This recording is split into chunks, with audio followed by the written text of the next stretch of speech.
अस्सलाम वालेकुम दोस्तों, मैं हूं खालिद मोइन और आप देख रहे हैं अदब व फ़नून नामा। आज हमारा मौजू है खालिद हमीदी कौन थे। जी हाँ, खालिद हमीदी कौन थे? वो पीआईए में इंजीनियर थे और बहुत ज़बरदस्त शख्सियत के मालिक रहे और शायर थे, बहुत ज़बरदस्त गज़लें, नज़में। उनके पहले चंद शेर सुनाता हूँ मैं आपको कि कमरे तो दूसरे ही मकीनों में बट गए, मैं घर में रह के हो गया बाहर का आदमी। और पत्थर के दौर में भी था इंसान दस्तयाब, इस दौर का नसीब है पत्थर का आदमी। और उनका एक शेर है कि दीवारों पर लिखे नारों के मानिंद चेहरे पढ़ता और गुज़रता रहता हूँ। और उनका एक और शेर है कि सुना है झील पे किरणों की डार उतरी है, चलो कि हम भी उजाले शिकार कर लाएं। ये उनके बहुत खूबसूरत शेर हैं।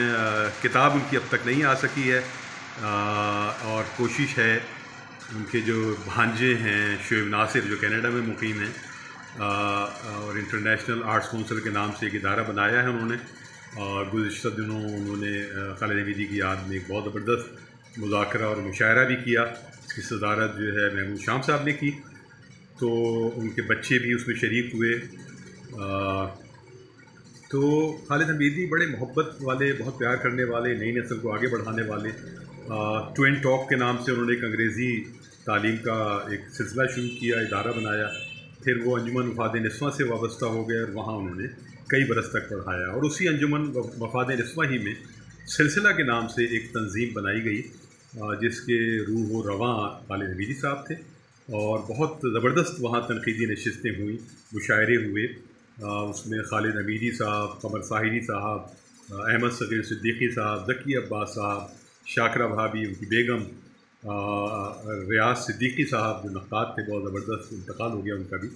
तो ये सब वहाँ आते थे और नौजवान नस्ल आती थी। और हम वहाँ कोशिश करते थे कि सार अंसारी साहब किसी प्रोग्राम में आ गए, कमर जमील साहब आ गए, जॉन एलिया साहब आ गए, रज़िया तरशौफ़ साहब आ गए। तो इस तरह शहर के बहुत अहम और नुमाइंदा लिखने वाले भी वहाँ आते थे और शाह फैसल के लोग भी, और जगह जगह से लोग आते थे वहाँ।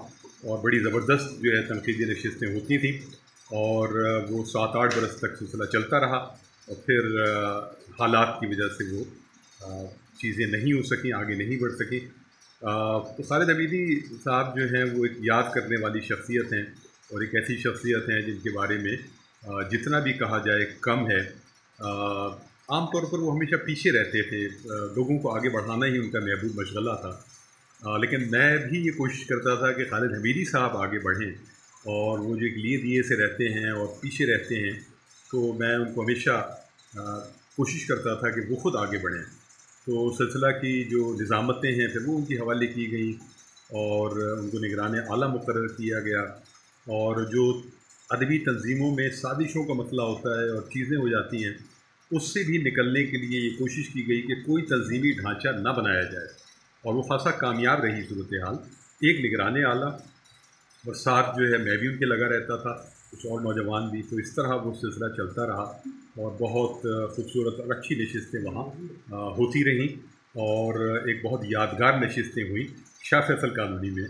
अब तो शाह फैसल कॉलोनी में वैसा माहौल नहीं है, लेकिन एक ज़माने में शाह फैसल कॉलोनी में बहुत बड़ी बड़ी अदबी शख्सियात मौजूद रही हैं, जिनमें वक़ार सिद्दीकी, साक़ी अमरोवी हरचंद के सादात कॉलोनी में थे, लेकिन हम उन्हें शाह फैसल ही में शुमार करते रहे। रज़ा अल आबादी थे, बहुत ज़बरदस्त शायर थे। और सरशार सिद्दीकी साहब एक ज़माने में रहे, मंजर अयूबी साहब रहे वहाँ, इमदाद निज़ामी साहब वहाँ रहे, और बहुत सारी अहम शख्सियात जो हैं वो शाह फैसल कॉलोनी में रही। मुख्तार हयात साहब भी रहे और उन्होंने ऐवान अदब के नाम से एक अदबी तंजीम बनाई हुई थी। तालिब सरदनवी साहब थे वहाँ, और मोहम्मद नासिर गीत निगार, और इकबाल खावर हमारे साथ के लिखने वाले, अहमद शकील वो हमारे सीनियर थे। तो इस तरह एक बहुत ज़बरदस्त थी। और बज़्म ख़याल एक तंजीम थी जो अहमद शकील और उनके रुफ़ा की बनाई हुई थी, उसमें भी बहुत ज़बरदस्त मुशायरे, और मेरा जो शेरी सफ़र का आगाज़ है वहीं से हुआ और बहुत अच्छा वक्त गुज़रा। सईद वारसी साहब वहाँ थे, रईस वारसी वहाँ रहे, नसीर वारसी रहे, रशीद वारसी रहे वहाँ। फिर रईस वारसी और नसीर वारसी तो अमेरिका चले गए, न्यूयॉर्क, जहाँ उन्होंने अदबी मरकज़ न्यूयॉर्क बनाया। اور اب ورثہ کے نام سے ایک عالمی رسالہ نکال رہے ہیں۔ تو اوج کمال وہاں ظاہر ماہد علی شاعر صاحب وہاں رہے، آخر وقت تک رہے، پھر وہ کینیڈا منتقل ہو گئے، وہاں چلے گئے۔ اوج کمال دنیا ادب کے حوالے سے، اور روشن خیال ان کے بڑے بھائی، وہ بھی ادب اور سماجیات میں خاصا اہم کردار ادا کیا، وہ بھی اب کینیڈا میں ہیں۔ تو اس طرح ایک شاہ فیصل جو ہے ایک بڑی زبردست جگہ رہی، اور بھی بہت سارے لوگ ہیں وہاں۔ سلیم فوز ہم چلیں گے ملیر میں ہے، لیکن ہم سمجھتے ہیں کہ یہیں ہیں۔ پھر لانڈی کورنگی اور ملیر، یہ سب مل ملا کے بھی یہ آنا جانا رہتا تھا، مشاعرے، چیزیں۔ تو شاہ فیصل کالونی میں اب ادبی تقریبات اور ادبی محافل کم ہو گئی ہیں، لیکن پھر بھی گاہے گاہے شعیب ناصر صاحب نے بھی وہاں خاصی کوشش کی کہ ادبی محفلیں کبھی نہ کبھی ضرور ہوتی رہیں، اور بھی بہت سارے دوست ہیں جو کچھ نہ کچھ یہ کام کرتے رہے۔ تو اس طرح شاہ فیصل کالونی کا ادبی منظرنامہ میں نے آپ کو بتایا، بہت اچھا رہا، بہت کچھ سیکھنے کا موقع ملا، بہت اہم شخصیات، بہت ساری ایسی شخصیات بھی رہیں جو بہت پس منظر میں رہیں۔ بشیر جعفری صاحب ایک صاحب تھے جو رسائی ادب کے حوالے سے تھے، وہ ہماری ہی گلی کے کونے میں رہتے تھے، آپ کا انتقال ہو گیا ان کا۔ بہت سارے لوگ گزر گئے اور بہت سارے لوگ کالونی چھوڑ گئے، لیکن یہ سلسلہ جو شاہ فیصل کالونی کا ہے اس میں کم سے کم ہم تو مقیم ہیں، اور بھی بہت سارے لوگ مقیم ہیں۔ تو خالد حمیدی کا بڑا بنیادی کردار رہا، اور بہت لوگوں کو سکھایا انہوں نے، اور بہت کچھ سکھایا، اور بہت محبت کے ساتھ، بہت انکسار کے ساتھ، اور ایک بہت خوبصورت شخصیت، بہت دل نواز شخصیت، اور دعا ہے کہ ان کا شیریں مجموعہ جلد آئے اور ہم کو اسی طرح یاد کرتے رہیں، اور پھر جب کتاب آئے تو مزید گفتگو کریں۔ بس یہی خالد میں ان کو اجازت دیجیے، اپنا اور اپنے احباب کا خاص خیال رکھیں، کرونا کے حوالے سے اور ویسے بھی زندگی میں۔ ادب و فنون نامہ زندہ باد، پاکستان پائندہ باد۔ خدا حافظ و ناصر۔